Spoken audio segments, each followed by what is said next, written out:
It probably was the first of the real super yachts. A workplace for 250 sailors. We had a policy of unobtrusive excellence, and everybody was dedicated to doing that. And one extraordinary family's home from home. This was the one place that all of the royals said they felt most relaxed, especially Her Majesty. I'm Rob Bell, and in this programme I'll learn about the extraordinary life of this iconic vessel. I'll recount its controversies and heroics. The Royal Yacht Britannia saved my life and hundreds of others.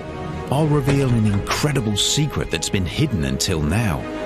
Her Majesty's Yacht Britannia would be given the authority of central government in the advent of government in London being completely wiped out. And remember its last days as the sun finally set on the British Empire. I saw her cry on that one day at the decommissioning paying off ceremony of Her Majesty's Yacht Britannia in Portsmouth. This is the story of Her Majesty's Yacht Britannia.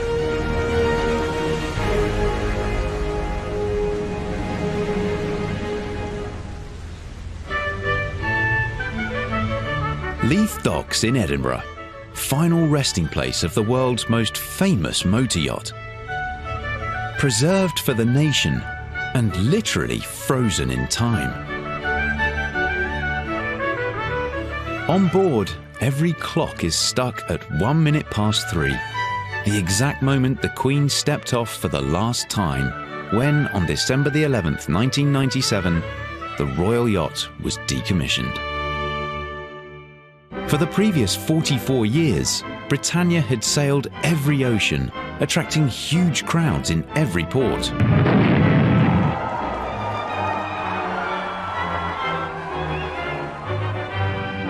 Hosting heads of states, diplomats and business leaders from around the globe. But whatever the location, Britannia always represented a little piece of home. For one woman at least. In royal homes like Sandringham and Windsor, even Balmoral, it's difficult for the Queen to be really left on her own. But she once said of Britannia, it was the one place she could truly relax. And it's easy to see why. So I'll be going on my own exclusive journey through the living spaces, the dining areas, the staff quarters, and the gleaming engine room, all with their fascinating secrets. During her lifetime, Britannia sailed more than 1 million miles. But how exactly did that life begin? The story starts in 1936, when the new king, Edward VIII, requested a royal yacht that would reflect the British Empire's prestige and importance. It was a far-sighted vision. But, like his reign, it was short-lived. His former Majesty, King Edward VIII, did declare his irrevocable determination to renounce the throne for himself and his descendants. The abdication crisis meant plans for a new royal yacht were shelved. It took another 2 years and a new king to revive them. George VI envisioned his royal yacht to be one with a difference. In 1938, the Admiralty requested plans for a new royal yacht, which could also be used as a hospital ship as a secondary role. And it was very much primary and secondary roles there, wasn't it? Yes, absolutely. But it's understandable given that in the late 1930s, the political climate in Europe was rapidly declining and war was beginning to seem increasingly inevitable. And so the need for a hospital ship's what seemed more of a priority than the royal yacht. One could say so. One could say so. This dual function meant the idea was approved quickly. Ministers wanted a yacht that could travel fast enough to keep up with other Royal Naval craft and far enough to visit all the territories of the British Empire. The Admiralty sent out for tenders in August 1939. The date by which the Admiralty required the tenders back was the 12th of September 1939, however. Just 9 days before that deadline, on September the 3rd, everything changed. France declare war on Germany. The war signalled the beginning of 6 years of fighting. And a second false start for Britain's royal yacht.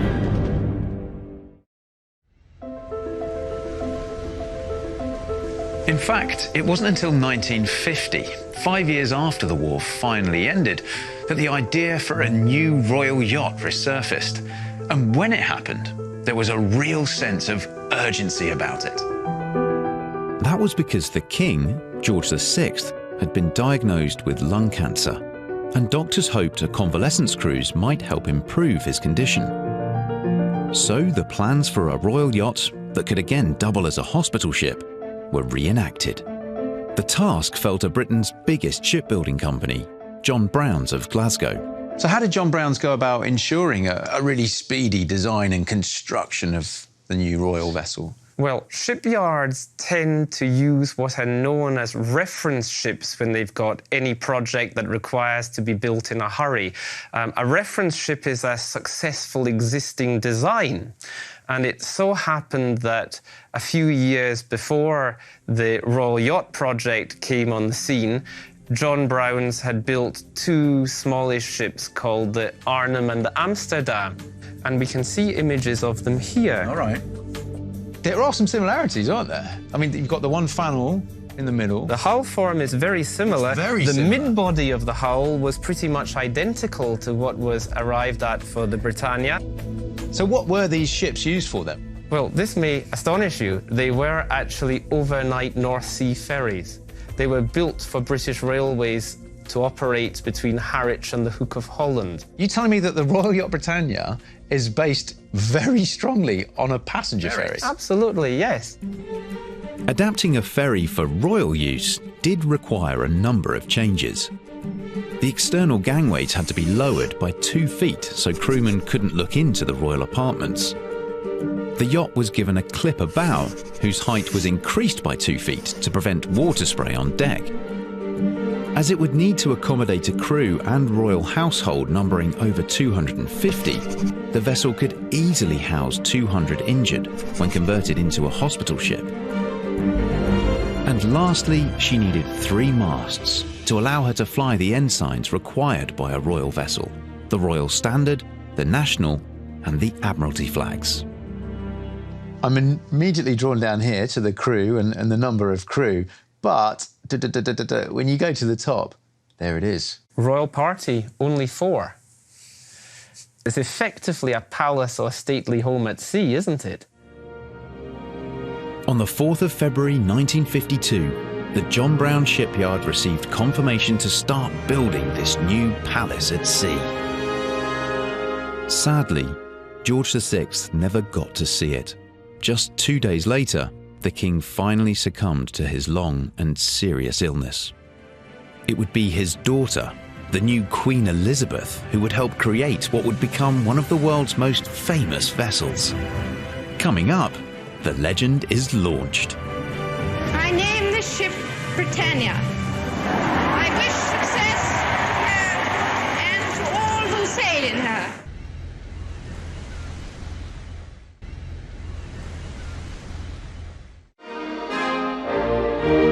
On succeeding to the throne, the young Queen Elizabeth took a keen interest in the new royal yacht, ensuring there was no delay in its construction.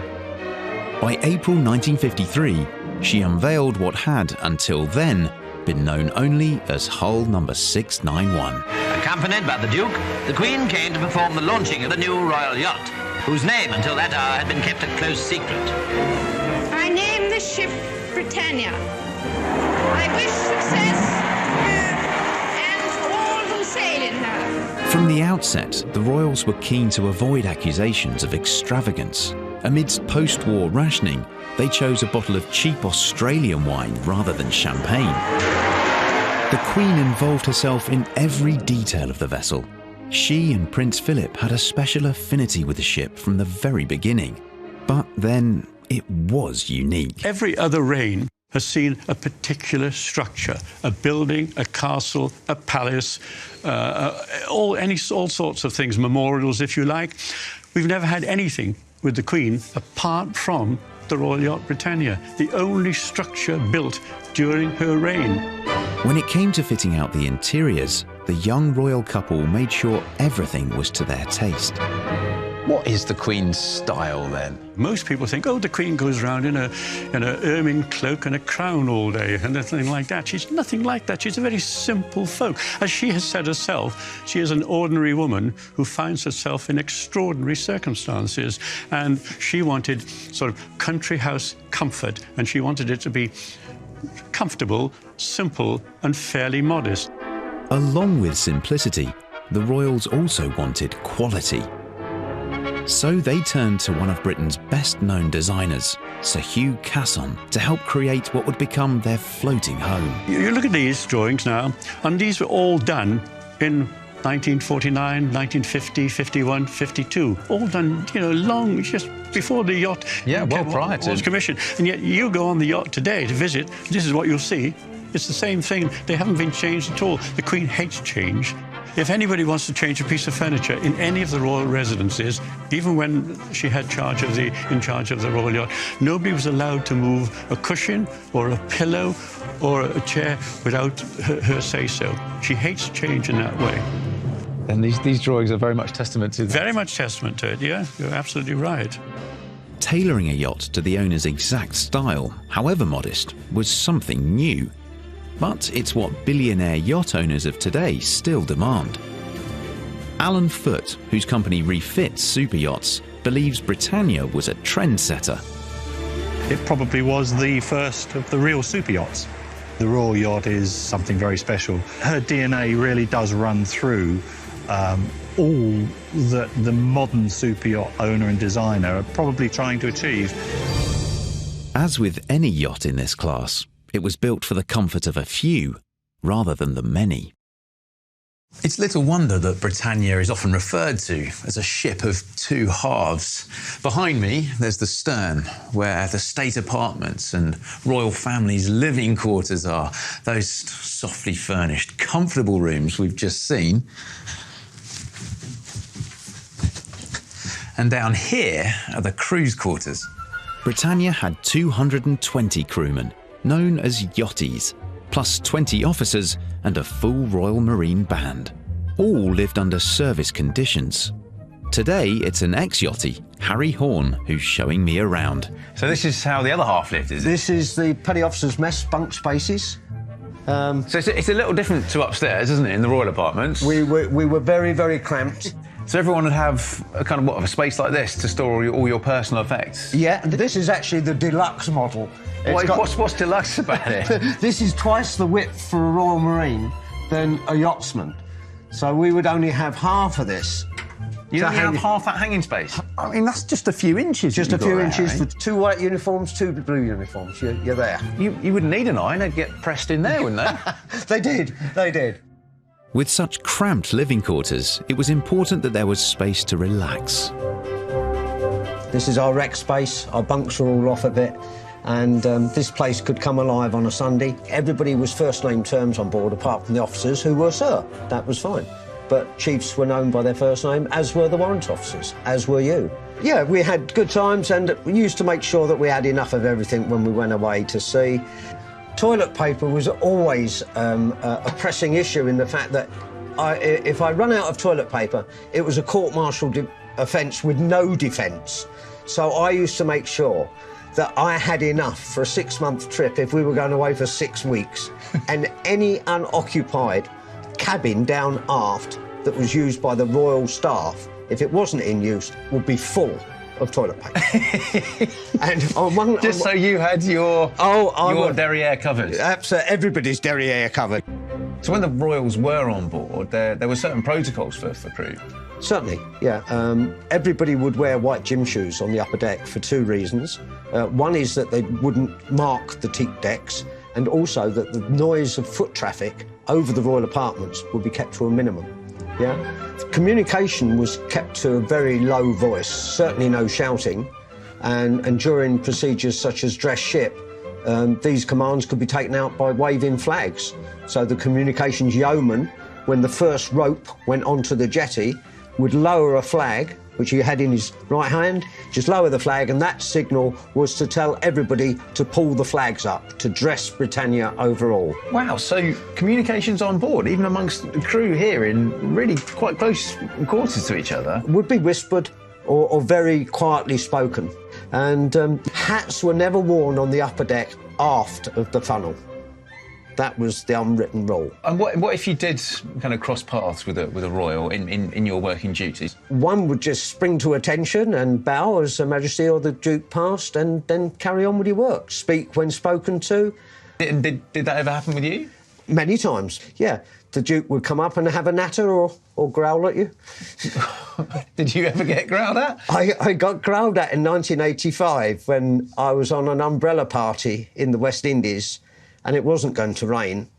And then just as the Rolls-Royce turned up, it rained. So I unfolded my umbrella and went to put it up over the Duke, and he growled at me. So I put it away. Oh, yes. Good. That was enough, was it? Oh, that was enough, yeah. One deck down from the crew quarters in the bowels of the ship is one of the most praised and criticised components of Britannia. The engine room still houses the same machinery installed by John Brown and Company in 1953. I'm meeting up with an ex-engineer to tell me a little more about it. And like everything else aboard Britannia, it's gleaming. Welcome to the engine room. I think this has got to be the shiniest engine room I've ever seen. I think that's undoubtedly true, and the nice thing about it is it actually worked as well, and it worked very, very well. But it'd be run like this, would it? It would be kept this spick and span the whole time? All the time like this, yeah. And it's normal, because we were part of the fleet, even the warships kept their engine rooms as polished as this. This cleanliness didn't go unnoticed by VIP visitors. Many famous people came down here, but one in particular, to my mind, was President Reagan came down here when it was running, so he saw it at its noisiest, hottest environment, and he was so impressed with the splendour of it that apparently he asked Her Majesty afterwards where the real engine room was, because he thought this was the show engine room and there was another one somewhere doing the work. It's amazing, it's amazing. And that made us all feel very proud, of course. This labyrinth of pipes and gauges is the beating heart of Britannia. The two geared steam turbines, developing a total of 12,000 shaft horsepower, allowed the yacht to reach speeds of 22.5 knots. It is quite literally a shining example of British engineering. But ironically, it was the engine that led to one of Britannia's greatest controversies, one that developed into a full-blown PR crisis, both for the royal yacht and the royal family. The operation and Britain's commitment to this task force had begun. A not inconsiderable part of this departure was designed knowing these pictures would be shown on Argentine television tonight. When Britain went to war with Argentina in 1982, the government put together a task force of more than 100 Royal Navy and merchant ships. The public expected Britannia to play her part, but she didn't. There was a certain amount of criticism that it wasn't used during the Falklands crisis. It said, yeah, why don't you get Britannia down there? They could do with it. We certainly needed a hospital ship down there. The problem was her age. Then nearly 30 years old, she was the last vessel in the Royal Naval Fleet that still ran on heavy fuel oil rather than diesel. The difficulty was that it would have cost so much to have got her there, not just because she used a different type of fuel than the ships that were already in the area, so they would have had to have taken a special tanker down. I mean, we had the QE2 down there, as you probably know, but and that was all right, but you couldn't get Britannia. There was criticism, but it was unwarranted. Deserved or not, it wouldn't be the last time Britannia was embroiled in controversy. And as ever, her supporters pointed to the other ways in which she served the country. Throughout her life, the Royal Yacht sailed more than 1 million miles, completing a full circumnavigation of the globe for every year of her service, where she was a regular venue for UK diplomatic and trade missions. Alongside the official duties, there were more private and intimate journeys. Britannia was a favourite haunt for royal honeymooners. You had Princess Margaret and Lord Snowdon, then you had Princess Anne and her first husband, Mark Phillips, and they got seasick throughout their entire honeymoon, so it wasn't very conducive to lovemaking or anything else, you know, on board that time. And then, of course, you had Charles and Diana and Andrew and Fergie, Sarah Ferguson. So the below decks nickname of the Royal Yacht Britannia as the Love Boat is something of a misnomer. A misnomer, as all those royal romances ended in divorce. But when not on honeymoon duty, what was life on board like for the royals? I'm meeting an ex-Britannia steward who helped the royal household. This is brilliant, isn't it? Yeah. When Her Majesty's on board, William, what's the daily routine? Daily routine, she would get a call around 6:30 to 7 in the morning by her personal maid, would take her coffee or a tea. The bath would then be run with a thermometer in the bath to get the correct temperature. A thermometer to make sure it's It would be in the bang bath, on. bang on. And once that bath is ready, Her Majesty would then go to the bathroom, and then the dresser would meet her to dress her ready for whatever the day was going to bring ahead of her. What kind of time would the Queen then retire to bed? She'd normally retire about 11 o'clock in the evening. Once Her Majesty's retired, then the rest of the guests then can make their way to their own rooms then. That's the protocol. When she's retired, everybody can retire. One of the Queen's favourite areas of Britannia, a place where she could truly relax, was the Sun Lounge. This is where Her Majesty the Queen would have breakfast with the Duke of Edinburgh. They would meet here about 8 o'clock in the morning, have a light breakfast just to get her through till sort of mid-morning for coffee. Really quite informal, isn't it? This is very informal. This is where also she'd perhaps come back and have tea late afternoon, about 5 o'clock. Beautiful wafer-thin sandwiches, cucumbers, salmon, beautiful scones, lovely cake stands, different types of tea, whichever she required. So how formal or informal were certain members of the family with the crew on board Britannia? Some members of the royal family just do not want to interact with the crew. They really didn't. They keep well away. But when we were on royal honeymoons, the honeymoon couple would always walk the ship to meet the crew. And we would interact very much so. But there's other members that just would not come and do that. It was... so you had to be aware that there was that little distance between us all. Here we go. What have you got here, then? Over into the drinks cupboard, yes. And, of course, the favourite tipple of Her Majesty and the Queen Mother of gin and dubonnet they like to take around 6 o'clock in the evenings. The Queen Mother was dying for a drink one afternoon. She had 2 members of her own staff on board, 2 male gentlemen, that were having a tiff out the back. What, just out the back of here. So she opened the door and said, "Could you 2 queens stop having a fallout? Because this old queen would like a drink, please." And in they would come to serve her drink. The tales of everyday life on board Britannia made entertaining gossip for the papers. But in recession-hit 80s Britain, they began to grate, both for the public and the tabloids. Coming up, the backlash when taxpayers discovered how much it was all costing them. There was horror. People said, why doesn't the Queen pay for one? If she wants the yacht, let her pay for it herself.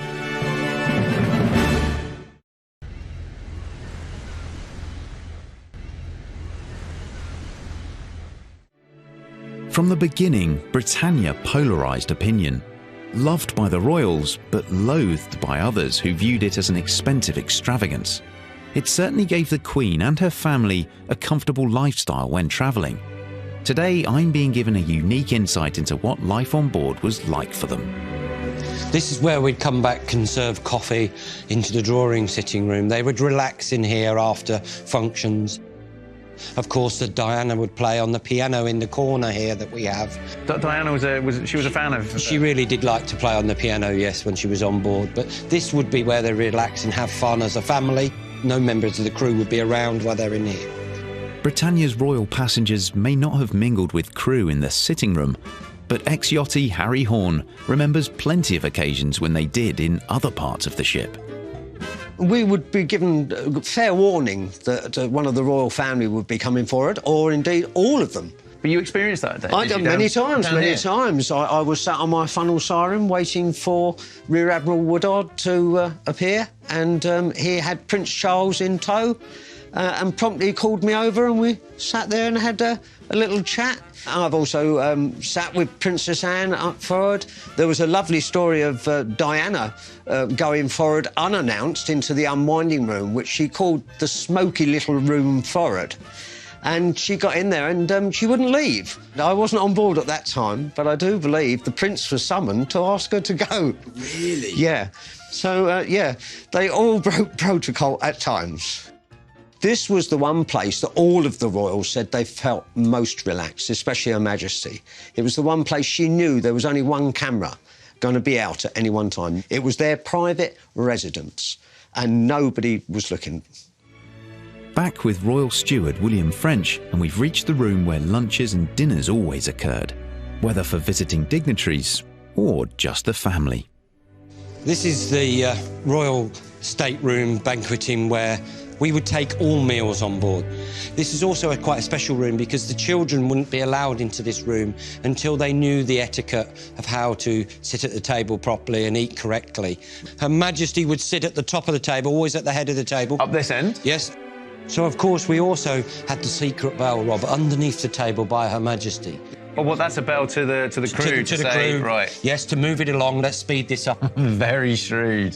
Very good, I like that. We've now got where the cinema would take place on board. So it'd be hidden away in here? Hidden away behind this bulkhead. 35mm film would be controlled by the stewards the other side, and we'd open this door and project down to the room onto a big screen. The royal family and their members would be sitting here. They loved 70s Bonds movies and... But few spy films, that kind of thing, a bit of action. Yes. In 1986, Britannia had its own starring role in a real-life action adventure that could have been a Hollywood blockbuster.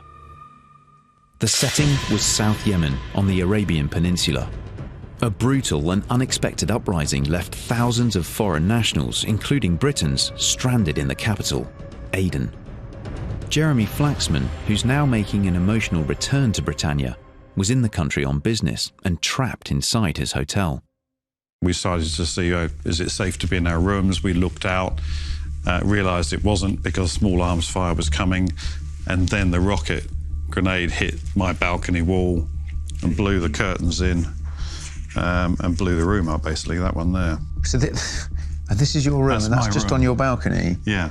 I'd literally just walked out the door to say down to my colleagues, this is blowing up, like, this is really serious. So we decided to go around to the central lift shaft area, and everyone was congregating around the central lifts because it was the strongest point with the most protection. Felt like a safe place for from everyone. Concrete, yeah, rather than open windows.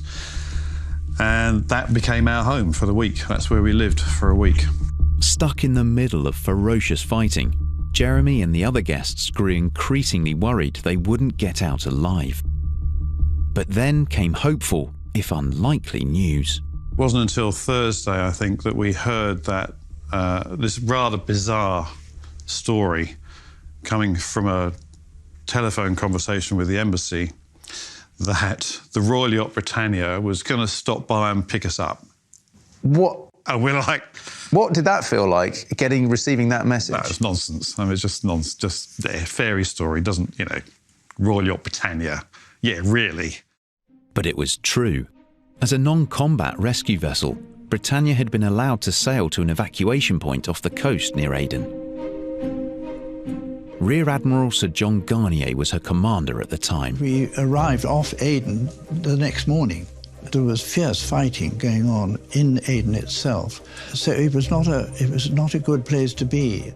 With fighting continuing, hundreds of foreign nationals faced a treacherous journey to the beach, Britannia, and safety.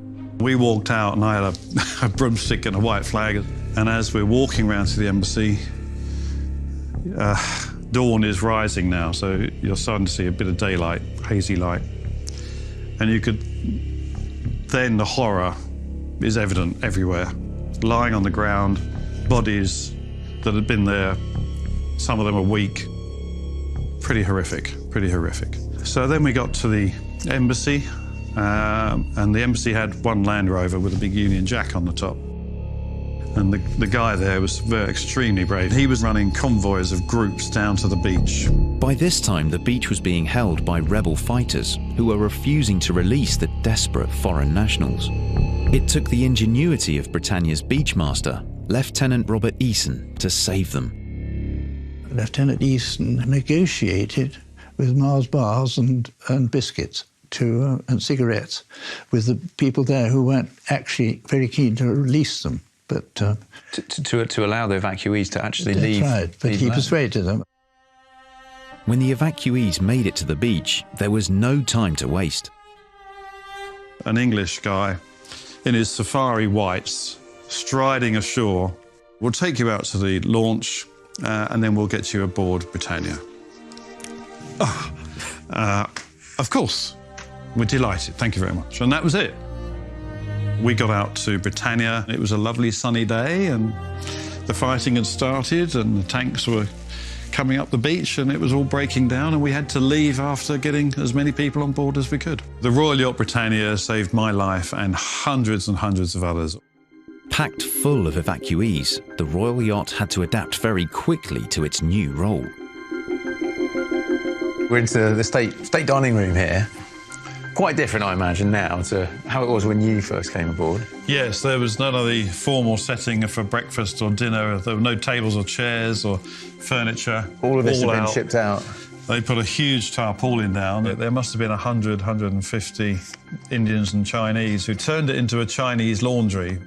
I was nosy. I said, can I go and have a look at the engine room? And on the way down through, the crew members showed me some Indians that were sleeping on the Queen's bed. Really? So and they'd left. They decided to leave them there rather than make a fuss because they were tired. And I said, do you think the Queen will mind? He said, I don't think we'll tell her. That evening, Britannia made it to nearby Djibouti, where her passengers arrived in some style.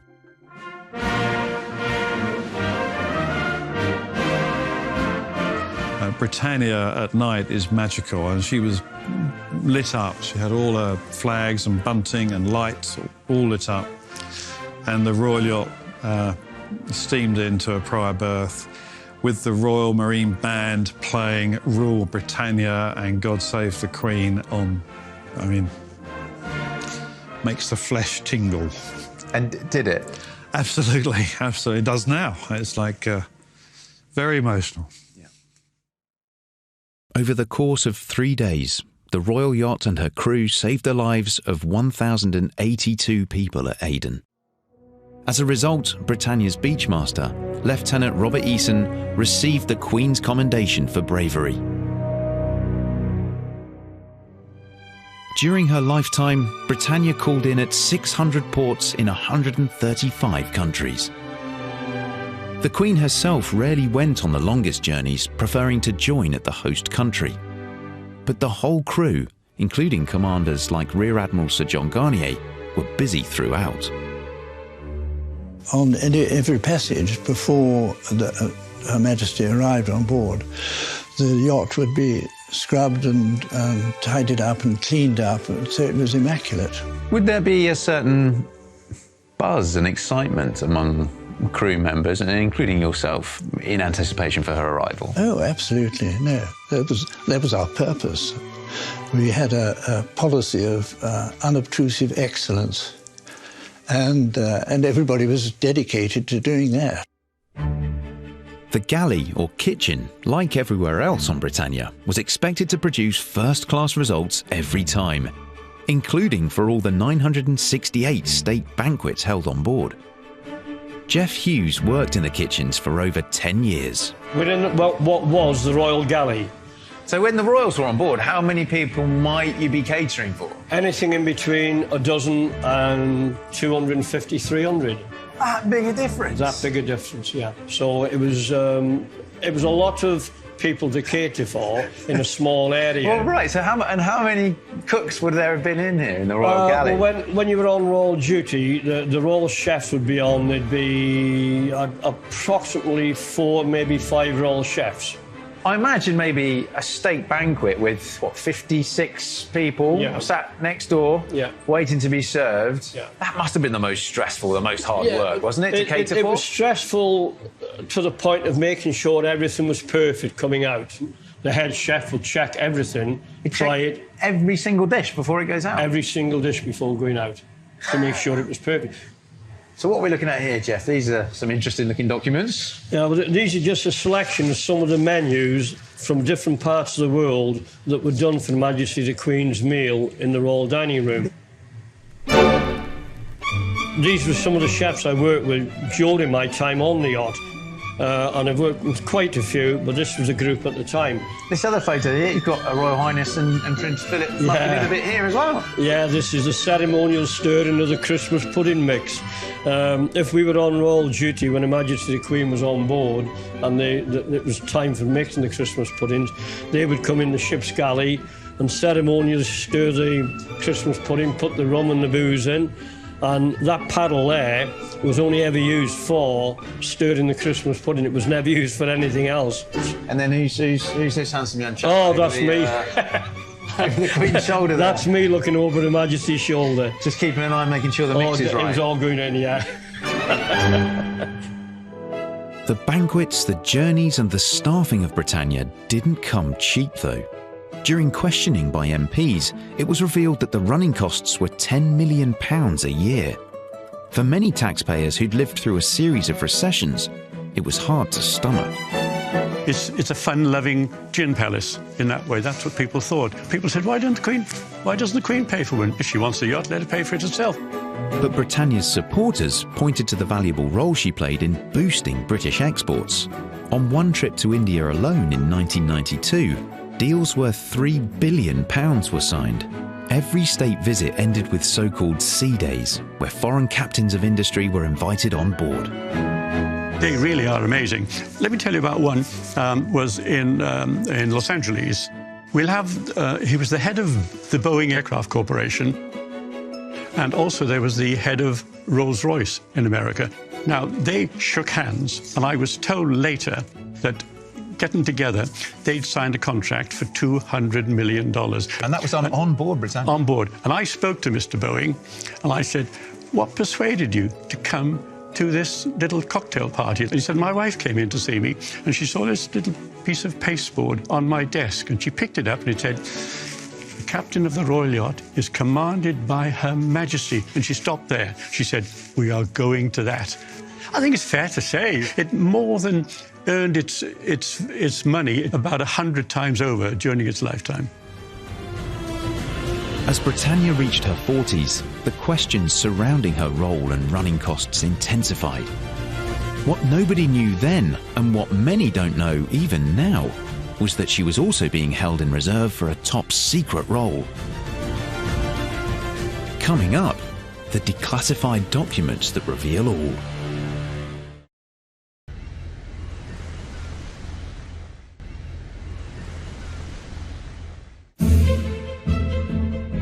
For much of her lifetime, the Royal Yacht Britannia was at the centre of controversy, often labelled an extravagant pleasure cruiser.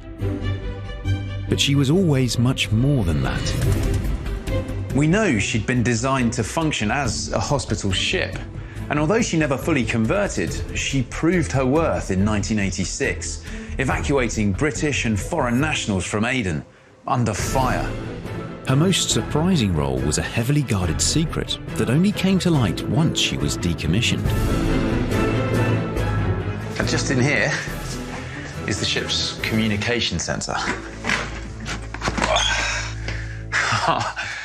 Look at this. This is fantastic. This is a real step back in time. Now today, a lot of the more sensitive, classified equipment has been stripped out, you can see. But there's still a lot of original equipment. Now this is where all the encrypted messages were sent to Her Majesty on board, and in turn, where the Queen's messages and responses were sent from. But Britannia had a much more important role than just regular royal communication. In the last 10 years, secret documents concerning Britannia have come to light, and what they reveal is almost unbelievable.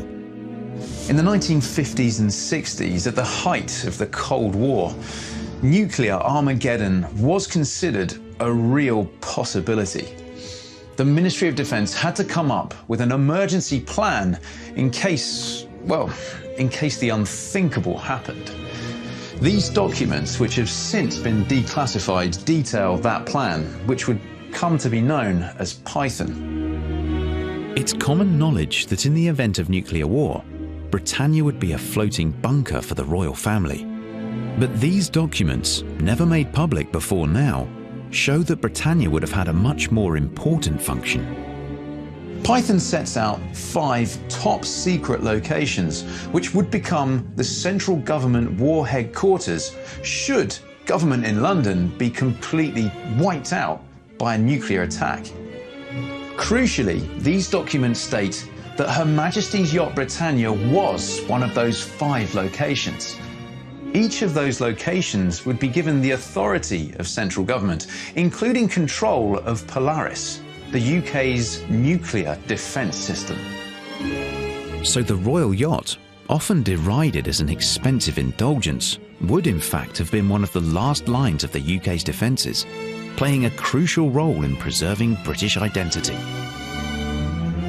Thankfully, the nuclear Armageddon that was envisioned and planned for during the Cold War never came about. By the mid-90s, Britannia's primary role was coming to an end. The wrong side of 40, she was showing her age and proving expensive to maintain. And in a country emerging from a deep economic recession, the idea of a replacement didn't go down well. Horror. Nobody wanted it, or very, very few people wanted it replaced at that time.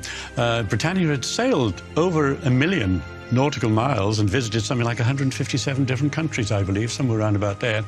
And I remember in Parliament, the question was raised about perhaps having a new royal yacht for the Queen. That was the problem. They used the word yacht, you see, and in the public's eye and in the public's mind, the word yacht was equal to luxury and ostentation, you know, and, whereas the Queen regarded it very much as one of her working homes, the working palace afloat, if you like, in that way.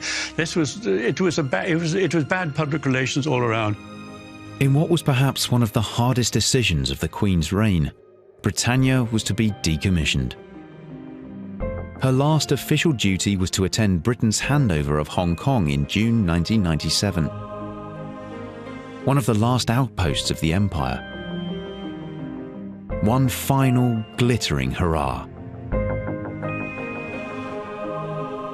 In December that year, during Britannia's decommissioning ceremony at Portsmouth, the normally reserved Queen let her feelings show. I saw her cry on that one day at the decommissioning paying off ceremony of Her Majesty's Yacht Britannia in Portsmouth and in 1997. It was a very windy day, but we saw some tears coming out of her eyes, I think. I looked at Prince Philip at the same time and I thought he blinked rather heavily. The royal yacht's sailing days are now well behind her.